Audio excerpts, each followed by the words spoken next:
자, 홍정환의 인생 빛의 홍정환 작가님 어서 오세요. 안녕하세요. 네. 자, 이 시간에 계속 리더십 고전 읽기를 나아가고 있는데 오늘은 그리고 다음 주까지는 이 진도를 잠깐 멈추고 스승의 날 특집을 준비하셨다고. 근데 먼저 이 질문부터 드리고 싶어요. 이번 주 수요일이 스승의 날인데 혹시 개인적으로 찾아뵙는 스승이 계십니까? 찾아뵙는 선생님들도 계시고 네. 그리고 너무 뵙고 싶은데 뵙지 못하는 선생님도 두 분 계십니다. 저는 매년 스승의 날이 되면 찾아뵐 수 없는 이 두 분 선생님을 늘 생각하고 또 그분들에게 배운 것들을 늘 반추합니다. 찾아뵐 수 없다고요? 네네. 왜요? 이분들이 네. 한 분은 요다 선생님이라는 분이고요. 한 분은 히메나 선생님이라고 하는 분이라서 그래서 오늘 제가 요다카오... 제 우리 선생님 아니, 왜 있나 했는데. 두상이 있는 그래서 가져오셨군요. 네, 연필꽂이입니다. 연필꽂이인데 제가 이 연필꽂이를 책상 위에 딱 두고 늘 네. 공부를 하면 항상 선생님이 저를 보고 계십니다. 그래서 제가 감히 태만할 수 없는 것이죠. 그래서 우리 요다 선생님과 히메나 선생님 이 두 분이 네. 스승의 날이 되면 너무 찾아뵙고 싶은데 네. 뵐 수 없는 분들입니다. 뵐 수 없는 것까지는 알겠는데 왜 이 요다 선생님과 히메나 선생님을 좋아하시는지, 왜 존경하시는지 이유가 뭡니까? 네, 요다 선생님에 대해서는 뭐 조금 이따 좀 더 자세히 이야기하면 좋을 텐데요. 네. 히메나 선생님은 저와 같이 제가 70년대 후반 생인데 저와 비슷한 또래의 분들은 어릴 때 TV에서 천사들의 합창이라는 멕시코 드라마를 굉장히 재밌게 보신 기억이 있을 것입니다. 네. 그 천사들의 합창에 나오는 담임 선생님 이름이 히메나 선생님이에요. 당시에 제가 경험했었던 한국의 교육 현장에서 보지 못했던 선생님. 굉장히 제가 경험했던 많은 선생님들은 이분들이 야구 선생님인가 아니면 학교 선생님인가 영화 말죽거리 잔혹사 네네 그런 시대를 통과했었는데 선생님들. 그런데 히메나 선생님은 네. 매우 인격적으로 학생들과 소통하고 대화하고 물론 우리나라에도 그런 좋은 선생님들이 많이 계셨지만 계셨죠? 저의 개인적인 경험으로 네. 그런 분들 많이 만나지 못해서 항상 히메나 선생님 같은 인격적인 교사, 인격적인 지도자가 되고 싶다라는 네. 그런 갈망을 저에게 처음 심어줬던 분이시고요. 네. 그리고 또 한 분 요다 선생님은 제가 뭔가 의지가 좀 부족해질 때 네.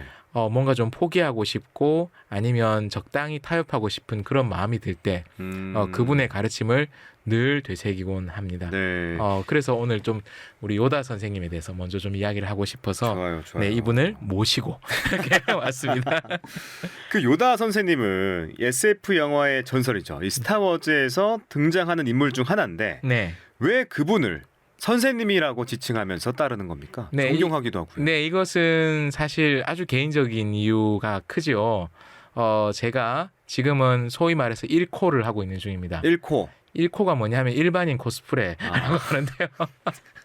일반인 코스프레. 네, 죄송합니다. 이 방송을 들으시는 수많은 일반인들께 죄송합니다. 사실 저는 여러분과 같은 일반인이 아니었고 코스프레 중이시군요. 예, 이른바 그 덕질에 빠진 덕후라고 할 수 있죠. 제가 좋아하는 장르가 있고 네. 좋아하는 여러 가지 서브컬처들이 있는데 그 가운데 아주 큰 비중을 차지하고 있는 작품이 스타워즈입니다. 스타워즈 안에서 스타워즈의 세계관에 굉장히 중요한 등장인물이랄까요? 설정이 있습니다. 스타워즈를 보시지 않는 분들도 한 번쯤 들어보셨을 텐데 제다이 혹은 제다이 나이트라는 사람들이 있습니다. 그런 그 제다이가 되기 위해서 일종의 기사가 되기 위해서 오랜 시간 동안 훈련받고 교육받아야 하거든요. 그리고 제다이들 중에서도 일반 제다이 나이트가 아니라 스승의 자격이 있는 그리고 스승 가운데서도 또 뛰어난 업적을 거둔 그러한 제다이 나이트들을 따로 제다이 마스터라고 부르는데요. 요다 같은 경우에는 마스터 가운데서도 그랜드 마스터라고 불리면서 수백 년의 수명 지구인이 아니니까요. 네. 외계인이기 때문에 수백 년간 살면서 오랜 세월 동안 수많은 제자들을 훌륭한 제다이로 또 제다이 마스터로 길러냈고 네. 그래서 제다이 중에 제다이 스승 중에 스승이라고 불리고 있고 저 역시 저는 제다이가 아니지만 네. 그분이 영화 속에서 작품 속에서 조금씩 가르쳐주고 흘려주셨던 그 가르침을 보면서 제 인생에서 의지가 꺾일 때 적당히 타협하고 싶을 때 나약해질 때 이분의 가르침과 눈빛을 제가 응시하면서 다시 한번 의지를 불태우곤 합니다. 제가 생각했던 요다와는 조금 다릅니다. 전 사실 스타워즈를 잘 네네. 몰라가지고 네. 정확한 서사를 모르는데 이런 대단한 분이었다는 걸 네. 30년이 지난 후에 오늘서야 알게 됐습니다. 네, 제가 오늘 이분이 얼마나 더 위대한지 남은 오. 시간 한 20여 분 동안 더 말해볼 생각입니다. 좋습니다. 그 그랜드 마스터 요다, 이 제다이를 길러내는 스승으로 표현하셨는데 혹시 제다이 스승들은 어떤 커리큘럼을 갖고 이 제자들을 가르쳐 왔습니까? 제다이 한 사람의 제다이가 되기 위해서 이 시스템은 어떻게 보면 타고난 유전적인 요소를 굉장히 중요하게 생각을 합니다. 이른바 영화에서 포스라는 것을 다루거든요. 네. 포스는 동양인들에게 되게 익숙한 개념으로 바꾸자면 기 같은 겁니다. 기운. 기운. 그런데 이 기운을 다루는 능력을 어느 정도는 타고나는 거예요. 네. 그래서 이러한 능력을 가지고 있는 사람, 싹수가 있는 아이들을 아주 어릴 때부터 선별해서 키우기 시작하는 거죠. 그때 영화에서는 이런 단계를 영링이라고 부릅니다. 영링. 애기들을 불러서 이제 키우기 시작합니다. 그래서 그때 집단으로 모아놓고 기초를 가르치는 거죠. 네. 포스를 느끼게 한다든지 뭐 여러 가지 제다이의 기본적인 마음가짐이라든지 이런 것들을 쭉 가르치고 어느 정도 성장하게 되면 청소년기쯤 됐을 때 한 사람의 제다이 나이트 밑에서 1대1로 도제식으로 교육을 받게 합니다. 그때 그 시기를 파다완이라고 부르는데요. 네. 네, 그때 도제식으로 자기 스승 밑에서 교육을 쭉 받으면서 한 사람 몫의 기사가 되었을 때 그때 치르는 의식이 있습니다. 파다완 때는 뭘 하냐면 머리를 한쪽을 한 가닥 쭉 길러서 닦거든요. 이 닦은 머리카락이 있는데 이제 그들이 한 사람의 제다이가 되었을 때 파다완을 졸업하게 되었을 때 요거를 스승이 잘라줍니다. 우리가 영화에서 많이 보았던 광선검, 라이트세이버라고 하는데 이 라이트세이버로 이 파다완의 이 꽁지 머리 같은 걸 탁 잘라주는 거죠. 그러면 이 사람이 한 사람의 제다이 나이트가 되는 거예요. 그러면서 이 제다이 나이트가 되면 맡겨지는 여러 임무를 수행하면서 그 사람이 많은 공헌을 하게 되면 네. 제다이 나이트들 중에서 제다이 중에서 이 사람이 아주 뛰어나고 탁월한 사람이다라고 해서 그를 제다이 마스터로 임명을 해주는데 공식적이진 않지만 비공식적인 관행으로 제다이 마스터가 되기 위해서 또 갖춰야 되는 조건 중에 하나가 뭐냐면 최소한 한 명 이상의 파다완을 제다이 나이트로 산채로 키워내야 된다. 여기서 산채로가 중요한데요. 왜 산채로라는 말이 붙죠? 많이 죽나요? 네, 그렇죠. 이 사람들이 임무 중에 은하계의 평화를 유지하는 임무를 수행하던 중에 많이 죽는 거예요. 그리고 훈련 과정도 만만치 않고 그러니까 한 사람의 제다이 나이트가 되는 게 그만큼 힘들다는 것이고 또 마스터가 되는 것도 그렇게 힘들다는 거죠. 그렇게 마스터가 되는 사람들 중에서도 요다 선생님이 마스터 오브 마스터, 그랜드 최고네요. 마스터라고 불렸다고 하고 그리고 거기에는 이분이 오래 사신 것도 800년 가까이 살면서 네. 수련하고 제자들을 길러낸 까닭들도 있겠죠. 그래서 제가 오늘 이분이 가르치셨던 스승으로서의 가르침 그리고 어쩌면 우리가 어떤 스승이 되어야 될 것인지에 대해서도 좀 이야기를 좀 해보고 싶어요. 어떤 스승? 어떤 스승이 좋은 스승입니까? 요다 선생님께서 제가 이런 표현을 쓰니까 여러분이 실제로 있는 무슨 선생님처럼 뭐 영화 속에 있는 네네 제가 이분에 대한 극진한 존경심 때문에 자꾸 요다 선생님 하는데 네. 그냥 방송 들으시는 분들에서 그냥 요다라고 하겠습니다. 요다가 처음 등장한 것은 스타워즈 시리즈에서 아주 옛날에 나온 영화 1970년대 80년대 나온 영화들에서 처음 등장을 합니다.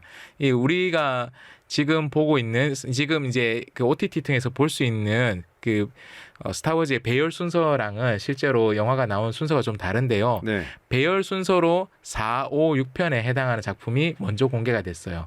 그래서 4, 5, 6편이 옛날에는 스타워즈 1, 2, 3편이었어요. 스타워즈 1편에 루크 스카이워커라는 시골 청년, 시골 소년이 있었습니다.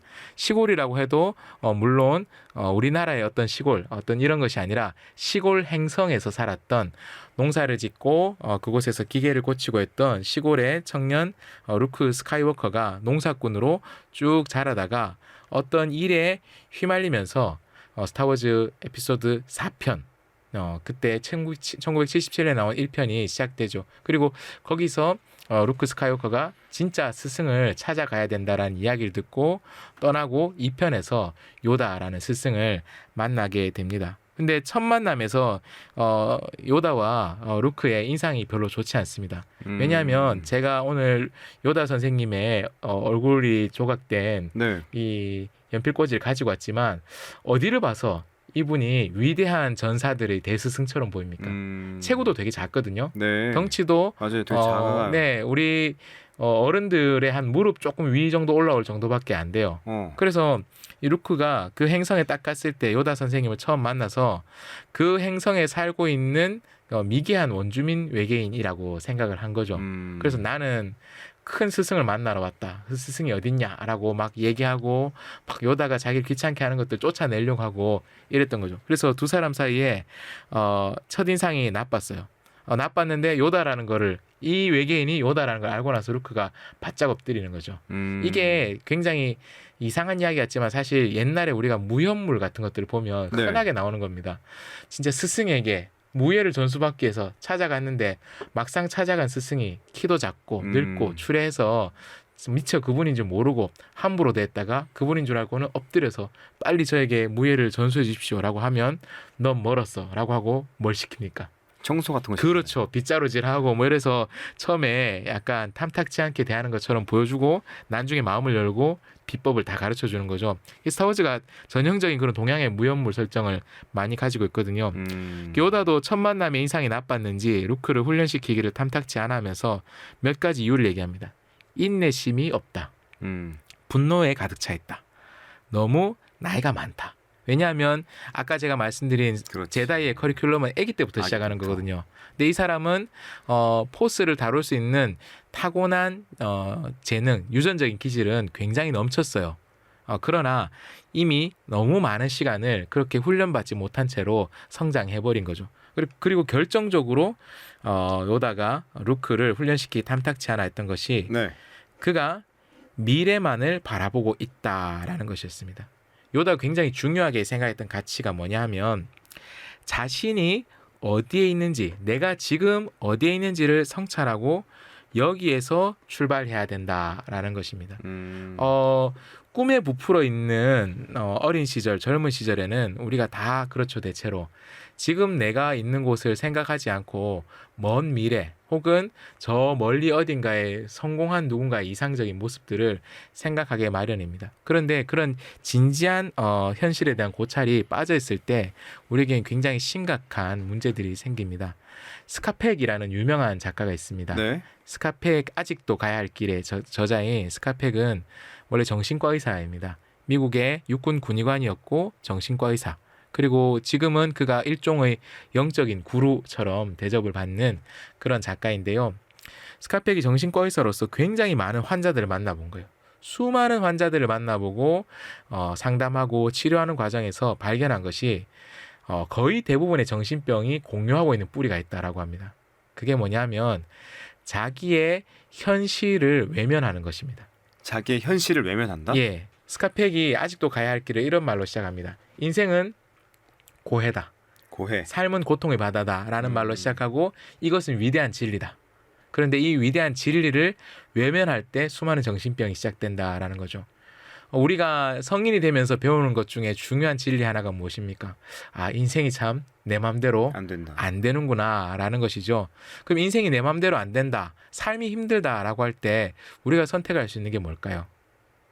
뭐 노력을 해야죠. 네, 굉장히 이분은 건강한 분이에요. 아니 그러니까 삶이 네. 힘들다라는 것을 네. 받아들이고 싶지 않은 게 기본적인 마음이잖아요. 삶이 힘들다라고 하면 그래서 아이들이든 어른이건 기본적으로 마음속에 떠오르는 욕구는 뭐냐면 고통을 회피하고 싶은 거죠. 그리고 고통을 회피하려고 해서 회피가 됩니까? 안 되죠. 고통은 존재하고 있으니까. 삶의 어려움은 존재하고 있으니까 고통을 회피할 수 없는 거죠.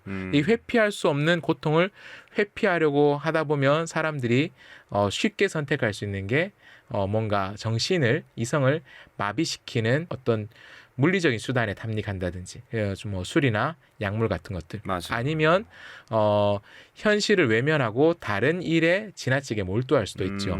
어떤 분들에게는 그것이 지나친 운동 아니면 동호회 활동, 심지어 종교도 그렇게 될 수 있겠죠. 네. 해야 될 일을 두고 다른 곳에 지나치게 몰두하는 방식으로 문제를 회피하려고 하는 선택을 하는 경우들이 많이 있는 거죠. 스카펙은 수많은 정신병의 근원에 있는 것이 바로 해야 할 일을 회피하는 것, 현실의 문제를 회피하려고 하는 것에서부터 정신병이 시작된다. 그리고 스카펙은 반대로 이렇게 이야기해요. 현실의 문제를 있는 그대로 인정하고 받아들이고 그것과 정면으로 대결해서 씨름하려고 할 때 비로소 영적인 성장이 시작된다라고 한 거죠. 이런 면에서 요다가 했던 그 루크를 탐탁치 않아 하면서 던졌던 이야기들은 성장하기 위해서 필요한 것이 무엇인지 우리에게 굉장히 잘 알려줍니다. 요다는 이렇게 이야기했습니다. 루크는 미래만을 보고 있다. 자신이 어디 있는지를 성찰하고 바로 거기에서 출발해야 숭고한 정신과 진지한 헌신을 가질 수 있는 제다이가 될 수 있다라는 것이죠. 진짜 스승은 헛바람을 불어넣어주는 존재가 아니다라는 것을 저는 요다를 통해서 많이 배웠습니다. 사실 우리 주변에는 그러한 달콤한 헛바람을 불어넣는 이야기들을 그런 낭만적인 이야기들을 해주는 가짜 스승들이 굉장히 많은 거예요. 그런데 요다는 자기가 어디에 있는지부터 생각하고 거기서 출발하라라고 이야기합니다. 현실을 외면하지 말고 화려한 모험과 화려한 활극을 보는 것이 아니라 숭고한 정신과 진지한 헌신을 갖춘 존재가 되기 위해 자기가 있는 현실에서부터 출발하라라고 이야기를 하는 것이죠. 그리고 요다가 했던 말 중에 굉장히 많은 스타워즈 팬들에게 회자되는 말이 있습니다. 어떤 말입니까? Do or do not. There is no try. 라는 말이 있어요. 이게 뭐냐 하면 루크가 타고 온 우주선이 그 행성의 늪지대에 빠졌어요. 그 우주선을 꺼내야 되는데 이 제다이들은 포스의 힘으로 일종의 초능력이죠. 땅에 있는 그냥 떨어져 있는 물건에 손을 대지 않고 이렇게 쫙 정신력을 집중하면 그걸 들어올릴 수 있거든요. 그걸 루크가 배우고 있는 거예요. 처음에는 조그마한 돌멩이 같은 것들 하나도 들어올리기 힘들어요. 그래서 이제 우주선을 큰 자기가 타고 온 우주선을 꺼내야 되는데 이걸 어떻게 하나 하고 있는데 해보라고 하라고 네가 이제 배운 방식으로 배운 힘을 이용해서 꺼내라고 하니까 너무 커서 못해요. 너무 커서 못합니다라고 루크가 이야기하니까 너무 커서 못한다고? 크기가 중요하냐? 너는 나의 덩치로 내 체구로 내 능력을 평가하냐? 라고 요다가 이야기하면서 그 작은 체구의 요다 선생님이 이렇게 눈을 쫙 감고 손을 쭉 내밀면서 늪지대를 향해서 팔을 뻗고 쫙 하니까 거대한 우주선이 쫙 이제 끄집어내졌습니다. 네. 근데 그 전에 루크가 뭐라고 얘기했냐면 요다가 막 그렇게 얘기하니까 알았어요. 한번 해볼게요. 한번 트라이 해볼게요. 라고 이야기하니까 There is no try라고 얘기한 거예요. Do or do not. There is no try. 하느냐 하지 않느냐가 있다. 해본다라는 거, 시도한다라는 건 없다라고 이야기하는 거죠. 제가 좀 태만해지고 의지가 꺾일 때마다 요다를 생각한다고 했잖아요. 우리의 인생에서 많은 부분이 그럴 때가 있는 거죠. 실은 내가 하느냐, 내가 하지 않느냐의 문제인데 맞습니다. 과연 이거 할 수 있을까? 그냥 한번 해볼까? 라고 할 때가 많이 있는 거죠. 물론 물리적으로 또 현실의 한계 때문에 인간이 도저히 극복할 수 없는 그러한 거대한 장벽 같은 것들은 늘 있죠. 그러나 일단 무엇인가를 해본다라고 하면 하기 전과 한 후에 되지 않더라도 한 후에 그 사람은 존재론적으로 완전히 다른 사람이 되는 맞습니다. 것이거든요. 네. 시도했는데 실패한 사람과 시도조차 하지 않고 포기한 사람은 겉으로 보기에는 똑같아 보이지만 실은 그 두 사람은 완전히 다른 사람인 것이죠. 저는 요다를 통해서 참 스승의 모습들 가운데 이런 것들을 보는 거예요. 낭만적인 꿈과 헛바람을 집어넣지 않아요. 하지만 그렇다고 해서 지나친 현실론으로 야 오르지 못할 나무는 쳐다보지 마. 너는 딱 여기까지야 라고 하는 대신 하든지 하지 않든지 그건 선택해라. 그냥 한번 해보는 거 그냥 실패할지도 모르지만 그냥 한번 해본다라는 그런 생각으로 하지 마라고 요다가 이야기하는 것이죠. 네. 사실 요다도 처음에는 루크를 100% 신뢰하지 못했죠. 수련을 시작하기에는 너무 나이가 들었고, 그리고 인내심도 부족해 보이고 마음속에 분노도 많아 보였다고 요다가 이야기를 합니다. 제다이의 수련에서 사실 이 분노는 굉장히 중요한 부분입니다. 스타워즈를 좋아하시는 분들에게는 익숙할 텐데요. 이 포스는 이 라이트 사이드와 다크 사이드가 있습니다. 포스의 밝은 측면과 어두운 측면이 있는데 제다이들은 전형적으로 포스의 밝은 측면에 이제 치우쳐져 있는 사람들입니다.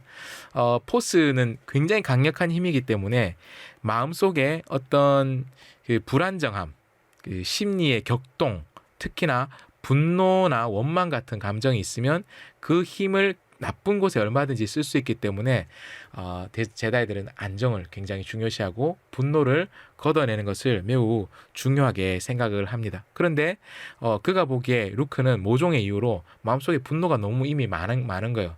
이런 사람을 가르치는 것이 적당하지 않다라는 망설임을 가지고 있었던 것이죠. 동양에 그런 얘기 있지 않습니까? 비인부전. 비인부전. 네, 사람이 아니면 가르치지 않는다. 여기서 사람이 아니면 가르치지 않는다는 것은 네. 이게 중국과 한국에서 약간 해석하는 방식이 조금 다릅니다. 중국의 전통에서는 비인부전이라는 것이 여기서 사람이 아니다라는 것이 우리 사람이 아니면 가르치지 않는다라는 그런 뜻입니까? 원래는 중국에서는 좀 그런 의미가 강합니다. 그러니까 이건 역시 무협 영화 같은데 많이 나오죠. 우리 문파의 기술을 함부로 훔쳐서 배우면 끝까지 추격해서 제압하고 제거한다. 그러니까 우리 소속이 아닌 사람에게 함부로 가르치지 않는다. 여기서 비인이란 우리 사람이 아닌 사람을 얘기한다면 이런 면에서 한국의 전통에서는 훨씬 더 이것이 심오한 의미를 획득하게 됩니다. 인간 됨됨이가 부족하면 전 그렇게 생각했어요. 예, 이것이 우리 한국적인 전통입니다. 사람답지 않은 사람, 인간답지 않은 인간에게 함부로 기술을 가르쳐서는 안 된다. 요다는 그런 동양적인 그리고 어떻게 보면 한국적인 그런 태도를 가르치고 있었던 것이죠. 그래서 많은 무협 영화에서 비지를 먼저 하게 하고 청소를 시키고 물을 떠오게 하고 이런 것이 무엇이겠습니까? 현대에도 특수부대 훈련 중에 스트레스 훈련이 있지 않습니까? 그러니까 아니 저런 비인격적이고 비합리적인 훈련을 왜 시킬까? 그러니까 그냥 체력을 이제 단계적으로 과학적으로 체력을 키워주고 기술을 사격이나 여러 가지 기술들을 숙달시키면 될 것 같은데 사람들 막 인격적으로 모독하고 그리고 스트레스를 굉장히 많이 집어넣는 환경에 던져넣는 거예요. 그 이유가 뭔지 이야기하시는 분의 인터뷰를 보았는데요. 네. 특별한 기술들, 체력들 이런 것들은 어느 정도 준비되어 있는 사람들이면 다 가르칠 수 있다는 거예요. 근데 이 사람이 어떤 사람인지는 그런 기술을 가르칠 때 드러나지 않는 거죠. 근데 그 사람의 성품이나 특징을 모른 채로 그 사람에게 살인 기술을 가르치고 장비를 주고 해서 작전에 투입했을 때 이 사람이 결정적인 두려움과 위기 상황에서 동료들을 버리고 혼자 도피한다든지 아니면 나쁜 선택을 한다든지 이렇게 하지 않으리란 보장이 없는 거죠. 그러니까 100%라는 건 없지만 이 사람이 인간적으로 어떤 존재인지를 확인할 수 있도록 극심한 스트레스 환경에서 그가 어떤 본성이 드러나는지를 확인하고 선별하는데 그런 방법을 동원한다. 물론 여전히 동의가 되기도 하고 동의가 안 되기도 하는 그렇네요. 그런 방법이긴 하지만 일리는 있다라고 생각했어요. 그리고 동양적인 수도 전통에서 탐탁치 않은 그에게 처음부터 당장 무슨 기술을 가르치기보다는 그의 인성을 볼 수 있도록 중간에 빗자루 던지고 나가는지 아닌지 이런 것들을 하는 그런 까닭이 일정 부분 이해되기도 했습니다. 그래서 요다 선생님은 그런 면에서 동양적인 스승, 즉 이 사람이 인간인지 아닌지 인간다운 인간인지 아닌지를 바라보고 그에게 무엇인가를 가르칠지 말지를 생각하게 해주는 그런 면이 있었다라는 것을 또 보여주는 면이죠. 그리고 이야기가 꽤 많이 흐릅니다. 네. 혹시 스타워즈에 관심이 없으신 분들은 이 이야기를 듣고 한번 OTT를 통해서 한번 찾아보시면 좋을 것 같은데요. 스타워즈가 4, 5, 6편이 먼저 나오고 1, 2, 3편이 나오고 근래에 7, 8, 9편이 나왔습니다. 그리고 9편에서 다시 요다 선생님이 일종의 영혼의 모습으로 다시 등장을 하는데요. 그가 가르쳤던 네. 젊은 제자 당시엔 젊었던 영 스카이워커, 젊었던 루크 스카이워커가 노인이 다 됐어요. 루크 스카이워커는 요다 선생님을 대신해서 제다이 무너진 제다이 기사단을 다시 재건하려는 시도를 했었고 네. 그 시도가 실패했습니다. 그에게는 좌절과 낭망이 있었습니다. 그리고 루크 스카이워커는 사실 전통적인 제다이의 커리큘럼을 충실히 배우지 못하고 그것을 다 따라잡지 못했다라는 일종의 컴플렉스 같은 것이 있었어요. 그 컴플렉스 때문인지 그는 흩어져 있었던 수많은 자료들, 고대의 유적과도 같은 제다이의 과거의 문헌들을 수집하고 그리고 무너진 것들을 다시 재건하려는 시도를 했었습니다. 그 시도 자체는 그 나름대로 충분히 의미가 있는 시도였는데 요다는 그 모든 것들을 불태우도록 이렇게 하늘에서 벼락이 떨어졌을 때 아이고 잘 탄다 이렇게 하면서 과거의 모든 것들을 불태우고 바닥에서 새롭게 시작할 것을 이야기했어요. 네. 이게 되게 쉽지 않은 결정이거든요. 우리가 사람들마다 가지고 있는 약점들이랄까요? 한계 같은 것들이 많이 있는데 제가 개인적으로 가지고 있는 아주 치명적인 약점이 있습니다. 뭐예요? 잘 못 버리는 겁니다. 물건들을. 특히 책 같은 것들을 잘 버리지 못해요. 제가 얼마 전에 이사를 했는데 네. 공감하시는 분들이 좀 있을 거예요. 책을 좋아하고 책을 많이 모은 분들은 이삿짐 센터에서 딱 보면 딱 이렇게 얘기합니다. 아이고 책이 좀 많네요. 라고 하는 말은 이삿짐 센터에서 일이 많고 힘들어질 것 같으니 추가 비용을 받아야 되겠다. 이런 이야기입니다. 네. 책은 굉장히 무겁기도 하고 또 이게 하나하나 또 낙권으로 돼 있던 것들을 흩어지지 않게 원래 모양으로 다시 정리하는데 손도 많이 가고 해서 시간이 오래 걸리죠. 예, 이삿짐을 하시는 분들에게는 책짐이 제일 네. 거리끼는 짐이고 그래서 책이 많다라고 하면 비용을 좀 더 많이 받는단 말이에요. 저는 그러면 그 많은 책들 중에서 제가 지금도 여전히 되풀이해서 계속 보는 책이 얼마나 있는가 하면 그런 책들은 사실 책꽂이 하나도 안 될 것 같아요. 상식적으로 생각해 보면 그러면 다시 안 보는 책들은 정리하면 좋잖아요. 왜 갖고 계신 거예요? 다 똑같이 얘기합니다. 언젠가 다시 볼지도 모르니까. 언젠가. 네, 근데 우리 시대에 또한 뛰어난 스승 가운데 한 분으로 많이 회자되는 분이 있습니다. 누구예요? 손흥민 선수의 아버님이신 손웅정 씨. 네, 손흥정 선생님이 그분이 독서에 대해서 이야기를 하는 걸 보면서 제가 너무 부끄러웠어요. 기록하는 거. 예, 이분이 독서광이라고 하는데 이분이 책 하나를 3번 읽는데요. 3번 읽는데 몇 번을 다시 이렇게 3번을 읽으면서 밑줄 치고 읽고 또 밑줄 치고 하면서 마지막에는 밑줄 친 것들을 노트 정리를 싹 한 다음에 책은 갖다 버린다는 거예요. 다른 사람 주든지. 그러니까 정말로 자기가 소화하고 담아낸 노트만 자기한테 남는 거죠. 그렇죠. 제가 정말 그렇게 하고 싶은데 그렇게 하려고 딱 보다가도 언제 또 볼지 언제 또 볼 일이 생길지 몰라. 그럴 수 있습니다. 근데 이게 한 사람에게도 힘든데 한 시대에 오랜 동안 특정한 시대를 관통했던 지식들이 마지막으로 집약되어 있는 일종의 도서관 같은 그런 보고를 불태우고 그런 것을 포기하는 결정을 한다는 건 정말 쉽지 않습니다. 근데 진짜 통찰력 있는 스승은 과거의 구습에 매이지 않고 과거의 것들을 기반으로 해서 미래로 나아갈 길을 열어주는 사람이 진짜 스승인 것이죠. 그렇죠. 그러니까 진짜 스승은 어떤 스승인가? 자신과 똑같은 존재를 복제하는 사람이 진짜 스승이 아니다라는 것입니다. 아까 제가 제다이의 교육 과정에 대해서 잠시 말씀드렸지만 어떻게 보면 되게 빡빡한 도제식이기 때문에 혹자는 이렇게 생각할 수 있습니다. 전통적이고 보수적인 가치를 계속해서 복제하고 재생산하는 그런 구조가 아닌가 이렇게 생각하실 수도 있어요. 그리고 시간이 굉장히 많이 걸리고 느린 방법, 비효율적인 방법이 아닌가라고 생각할 수도 있어요. 그래서 스타워즈에서는 그와 매우 대조적인 방법으로 강한 전사들을 효율적으로 뽑아내는 방법이 등장합니다. 바로 복제인간입니다. 문자 그대로 클론, 복제인간을 만들어내서 스타워즈에 보면 흰색 우주복 입고 총 들고 이제 왔다 갔다 하는 병사들이 많이 등장하죠. 트루퍼들이 있는데요. 원래 처음에는 그래서 클론 트루퍼들, 복제 인간들로 군단을 만들어요. 은하계에서 가장 뛰어나고 강력한 현상금 사냥꾼의 유전자를 제공받아서 그 유전자를 조작해서 조작한 유전자로 절대적인 충성을 바칠 수 있는 클론 트루퍼들을 만들어서 대량으로 제다이들을 대체할 수 있는 그래서 그들을 이용해 제다이들을 뒤에서 암살하고 학살하고 뭐 이런 일들이 쫙 벌어집니다. 네. 그렇게 보면 이 제다이들의 방법은 굉장히 비효율적이고 이쪽의 방법은 효율적입니다. 그런데 그 클론 트루퍼들을 만들어냈었던 제국에서 나중에는 클론 트루퍼의 운용을 포기합니다. 이 사람들이 가지고 있는 구조적인 한계, 단시간에 뭔가를 많이 뽑아낼 수 있는 것 같지만 결국은 일정 수준 이상의 능력을 만들어낼 수 없다는 것을 금방 확인하게 된 거죠. 물론 주인공 보정이 들어가긴 하지만 그 영화에 보면 클론 트루퍼들이 광선총을 열심히 쏘지만 모든 액션 영화에 그렇죠. 적은 총을 열심히 쏘지만 안 맞죠. 주인공은 절대 총을 맞지 않죠. 않습니다. 네. 공들여 키워낸 한 명의 주인공을 절대 해치지 못하는 거죠.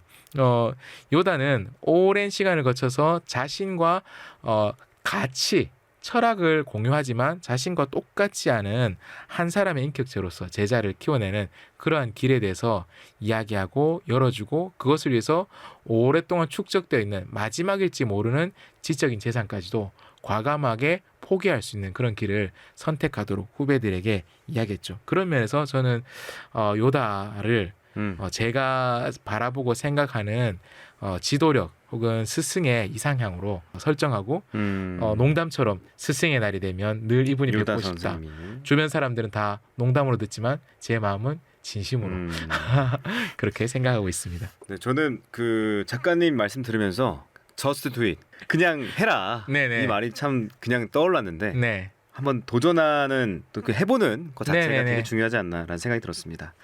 자연스럽게 이야기가 스타워즈로 넘어왔는데 5월 달이 이 스타워즈 팬들에게는 각별한 달이라고 해요. 그렇죠? 네, 5월이 스타워즈 팬에게 특별한 달인 것은 네.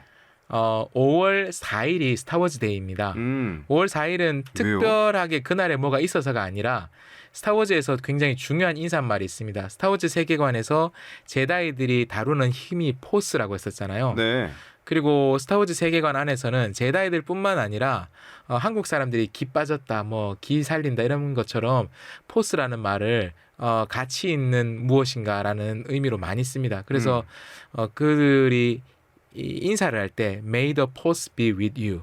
포스가 당신과 함께 하기를 뭐 이런 기원문으로 인사를 하곤 했었습니다. 근데 메이가 또 다른 5월이잖아요. 뜻이 5월이잖아요. 그리고 포스가 철자는 다르지만 발음이 4와 비슷해서 그렇죠. 포스. 그래서 4th 이렇게 하면 포스가 되는 거죠. 네. 그래서 한국에서가 아니라 전 세계의 스타워즈 팬들이 5월 4일을 스타워즈 데이로 기념을 합니다. 그렇군요. 네, 그리고 저는 사실 5월 4일 스타워즈 데이보다 더 중요하게 생각하는 날이 5월 25일인데요. 네.